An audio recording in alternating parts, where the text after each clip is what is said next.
Presidency university news headlines.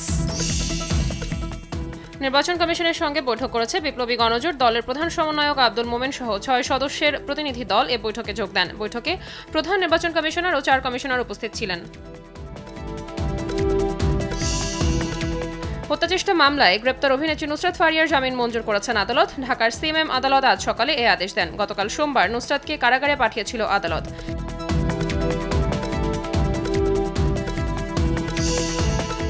BNP নেতা engineer ইশরাককে শপথ না পড়াতে রিট আবেদনের শুনানি আজ। মেয়রের দায়িত্ব বুঝিয়ে দেওয়ার দাবিতে আজও নগর ভবন ও এর আশপাশের এলাকায় ব্লকেট কর্মসূচি পালন করবেন তার সমর্থকরা।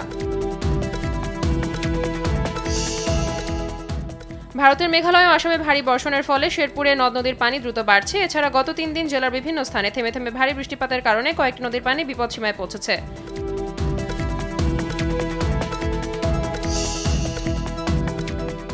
চাঁদপুরে সড়ক দুর্ঘটনায় 2 জন নিহত হয়েছে। গত রাতে জেলা শহরের চেয়ারম্যান ঘাট এলাকায় জেলা প্রশাসক কার্যালয়ের সামনের সড়কে রিকশা মোটরসাইকেলের মুখোমুখি সংঘর্ষে এ ঘটনা ঘটে।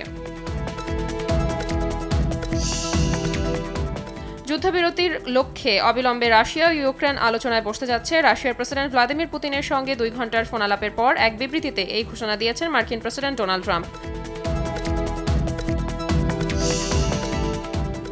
ইসরায়েলি হামলায় গাজায় নিহত হয়েছে আরও 43 ফিলিস্তিনি। সংবাদ মাধ্যম আল জাজিরা বলছে, খান ইউনিস থেকে ফিলিস্তিনিদের পালিয়ে যাওয়ার নির্দেশ দেওয়ার পর সেখানে ব্যাপক বোমা বর্ষণ করেছে ইসরায়েলি বাহিনী।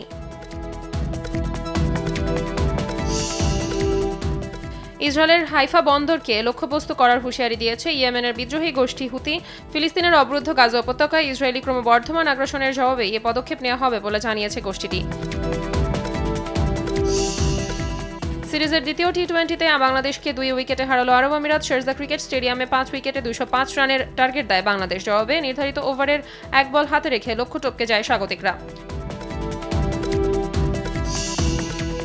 ইংলিশ প্রিমিয়ার লিগের চ্যাম্পিয়ন লিভারপুলকে 3-2 গোলে হারিয়েছে ব্রাইটন। এই জয়ে 37 ম্যাচে 58 পয়েন্ট নিয়ে টেবিলের 8-এ তারা।